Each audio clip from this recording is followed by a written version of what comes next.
Alors que la plupart des pays africains connaissent une croissance socio-économique forte, leur production en énergie reste faible. Avec près de 600 millions de personnes sans accès à l'électricité, les technologies nucléaires apparaissent de l'avis de certains experts comme une solution à l'épineux problème du déficit énergétique sur le continent. C'est dans cette optique que l'Agence de l'Organisation de coopération et de développement économique et le Centre de développement de l'OCDE ont réuni le 16 août 2023 des experts de la question énergétique pour mener une réflexion sur la manière dont les gouvernements africains peuvent tirer parti des opportunités et gérer les risques associés à la technologie nucléaire. Apart from capacity building in some of the areas that I have mentioned. Outre le renforcement des capacités dans certains des domaines que j'ai mentionnés, nous avons également besoin de financement de partenaires stratégiques. En ce qui concerne cette question de réglementation, si nous pouvons obtenir des bourses pour nos citoyens, nos travailleurs, pour aller dans d'autres pays avancés, pour apprendre ce qui se passe et avoir cet échange, ces interactions, nous pourrions apprendre de leur expérience et cela nous aidera aussi.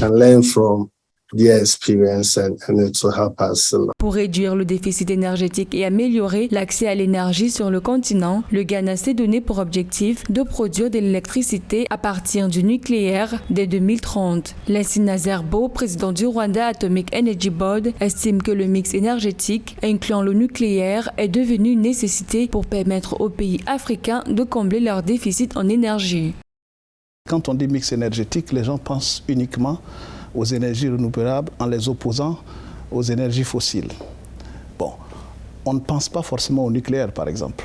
Donc, quand on dit mix énergétique, changement climatique, on s'est dit essayons d'amener beaucoup plus plutôt que le fuel, essayons d'amener l'éolien, le solaire, mais on oublie par exemple que le solaire, dans tout son processus de fabrication de l'énergie solaire, il produit beaucoup plus de carbone que l'énergie nucléaire, par exemple. Les gens pensent aux accidents nucléaires, Tchernobyl, Fukushima, ou à la perception que le nucléaire, c'est forcément l'armement.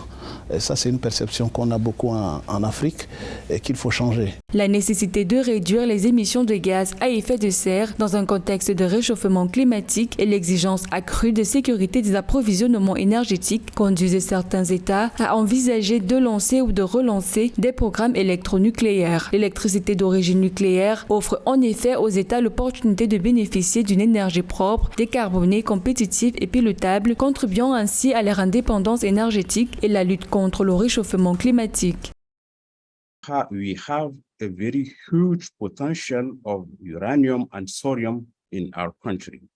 We are the fourth or the fifth Nous avons un potentiel énorme d'uranium et de sodium dans notre pays. Nous sommes parmi les 5 premiers producteurs d'uranium dans le monde. Donc cela signifie que si nous devons développer toutes nos ressources naturelles, le développement de ces ressources devra être également inclus.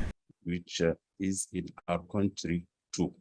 D'après le ministère rwandais des Infrastructures, le pays des 1000 collines est en bonne voie pour réaliser l'accès universel à l'électricité en 2024, avec notamment un taux d'accès à l'énergie passé de 2% en 2000 à environ 74,5% en 2023. D'après des analyses scientifiques, l'énergie nucléaire fournit plus de 10% des besoins en électricité dans le monde. C'est presque le double de l'électricité produite par l'énergie solaire, éolienne et marémotrice. Ainsi, une transition énergétique axée sur le nucléaire devrait permettre aux États africains d'atteindre plus rapidement leurs objectifs en termes d'accès universel d'énergie électrique.